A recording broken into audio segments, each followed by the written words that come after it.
Hello and a very warm welcome back to the garden. Now, the thing that we all have at the moment are loads of seedlings. So in this video I just want to show you the way that I do seedling care in terms of looking after them, watering them, thinking about frost and pests. I just hope you find it really useful. This video is going to feature both seedlings in your raised beds, but also the ones that you're growing in modules and pots. And the first thing I want to talk about is watering. There are two ways of doing it. The first is to go in, give your seedlings a really good soaking like this, and then come back around 10 minutes later when the water's kind of worked through and give it another soaking. But there's actually a more effective method of watering your seedlings. Now, the thing about watering your seedlings from the top down is that it can be a little deceiving, because you might think it looks nice and moist on the surface, but then when it comes to transplanting and you take the seedlings out, you find that the soil at the base is often pretty dry. And there's a great way of actually preventing it, and that's actually by watering from the bottom up. So to use a compost as a wicking process, to encourage the roots to actually go down and grow deeper. So by watering from the base, what I'm doing here is I'm creating kind of roughly an inch or 2.5 centimetre layer of water here in this tray. And then I've got some broad beans here. I'm going to place those in like that. And then here I've also got a load of pot marigolds. I'm going to place those in. I'm going to use my phone and I'm going to create a timer for around 5 or 10 minutes. I'm just going to leave them in there. The natural wicking process is going to draw the moisture up through the compost to ensure a really consistent watering. And if you use this method more than just using, say, a hose or something, what you're going to do is you're going to encourage your seedlings to develop a stronger root system. They're going to go down searching for the water, which means when you transplant them, they're already going to have a really nice healthy root system that is going to continue going down into the soil. Because if you just water from the top and there's only moisture at the top, the roots aren't going to be encouraged to go down because they want to go where the water is. So by doing that, you're going to end up with creating more resilient seedlings. So if you have drought or dry weather, with their improved root systems using this method, they're going to be able to survive and overcome this a lot more effectively. Something that you can do to make this method even more effective is to put a few drops of fermented nettle juice. It's a broad spectrum mineral amendment that you can make. So the idea of it being broad spectrum is it provides all of the main nutrients that a plant needs. So it gives the ability for the roots to soak it up. So if they're lacking a particular nutrient, it's one way to overcome this. So the first couple of weeks of a seedling's life after you've transplanted it is absolutely essential. What you'll find in the first week, they may not grow that much. And it isn't that they've stopped growing, it's that they've turned their focus on developing their root structure so they can properly settle into their new home, and then they have a surge of growth. And what you want to do is make sure whenever you're watering seedlings to try and do it as early on in the morning as practically possible, just so the sun doesn't evaporate too much of the moisture. Now, very often it's worth giving it an initial water and then coming back another 5 minutes and going through and watering it again. And that's just a really simple way to keep on top of watering. If you have seedlings in the ground, you might be wondering, how do I know that it's time to water them? And it's really simple. You're just going to go about an inch, so 2-3 centimeters into the ground. And if you can barely feel any moisture, it's a cue for you to give this a nice soaking. One of the things I mentioned in the video about starting seeds from modules is the importance of air pruning, and why I always make sure with my shelves that I use wire so there's plenty of airflow underneath. Now that, along with using pots and modules with fairly large holes underneath like this, what happens is the roots get naturally pruned by the air. So just like you prune a tree, you make a single cut and it encourages a spurt of growth and lots of new kind of a branching format. The same works in this instance. So I'm just going to pull this onion set up. And you can see here, it has a beautiful root structure. So when it hits the base, it naturally gets air pruned and then it encourages a load more roots to grow.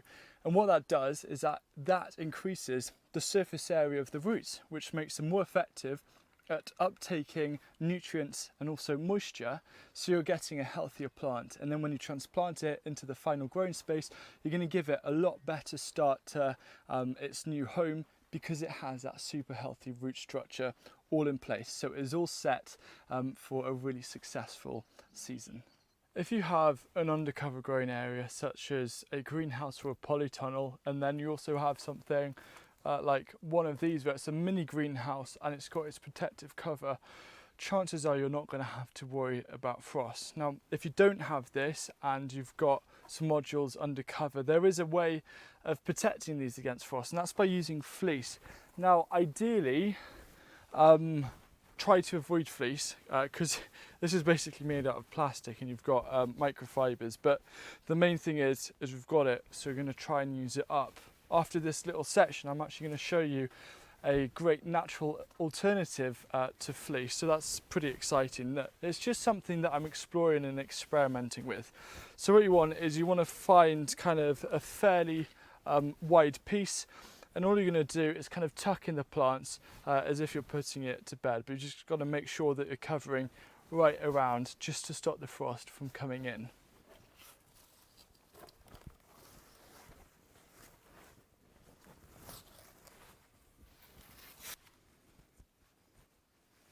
This is one of our potato beds. Now, potatoes are a tender crop. They haven't come up yet, but I'm just going to demonstrate how to correctly put down fleece, because the issue with fleece is if it actually touches the side of the plant, so frost can still get through and you can still get damage on the leaves.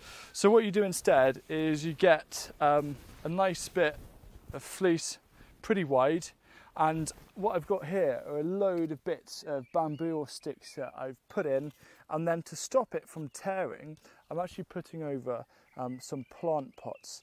So that means if it's a little bit windy, you're not going to tear the fleece because it's kind of fragile enough as it is.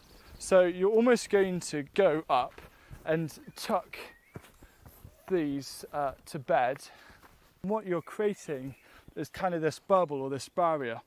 The pots with sticks are lifting this up, so it's not going to be touching the leaves or the shoots. And then you've got this insulated capsule.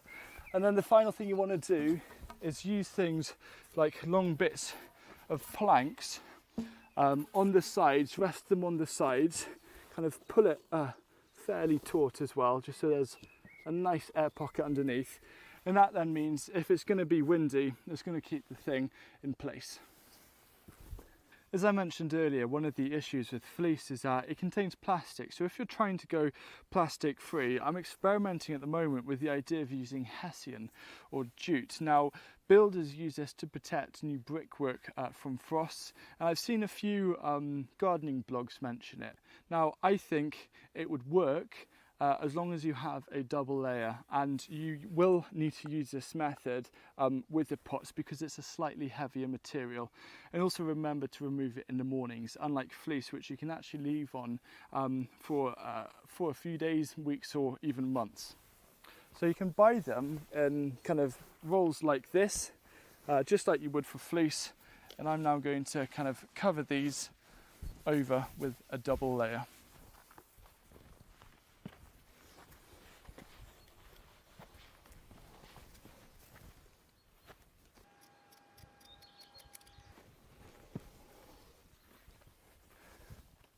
I can now absolutely see this working as frost protection, and the great thing is you can continuously add more and more layers. Already it's looking pretty well protected, and it's just so nice to have an alternative that doesn't involve any plastic, and you're using a natural fibre. Now you can even use things like coffee bags or even hessian leftover from building work. So all I'm going to do now is just use these bits of wood just to hold it in so it'll stop any wind blowing it off.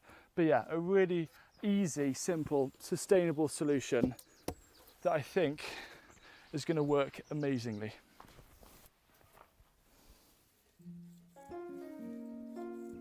Something that I feel has been a little overcomplicated these days is the idea of hardening off seedlings. Now, for anything that is hardy, for example onions and broad beans, even though I start them undercover, I don't harden them off, I transplant them straight away. They seem to do fine. It's something that I've been doing for years. And anything that's a tender plant, the number one thing that I do is actually just be patient and make sure that I time all the transplanting and sowings of my tender plants based on the last frost date, which means I don't actually have to worry too much about frost protection. And those I will harden off by taking outside maybe 4 or 5 days in a row if they're particularly sensitive, but more often than not I don't really bother and things seem to do fine. One of the things that's important about seedlings is protecting them from pests, and this is why I take the approach of trying to make the garden as diverse as possible. And I've made a whole video talking about the benefits of this. Ideally, it's about preventing pest issues in the first place. So if you want to learn more about free organic pest control, there'll be a video right here. As a preference, I actually like to grow my seedlings pretty big before transplanting them. So these peas here, they're going to be growing along this A-frame, but they're just a little bit too small. I'll probably grow them on another inch or 3 centimetres. And the reason why I do this for the majority of my seedlings is if I'm going to get something like slug damage, I'll notice it. When you transplant seedlings that are still very small, chances are if slugs come along, they're going to obliterate it. But it at least allows you to notice some damage and take the right steps to deal with that. And if you want to find out more about slugs as well, I've got a complete guide to dealing with them, which you can view right here. So in this video I've covered all the main principles that I personally follow when it comes to seedling care, and shortly I'll be doing a video all about transplanting tips, so how to have the best success when it comes to transplanting your seedlings into their final growing position.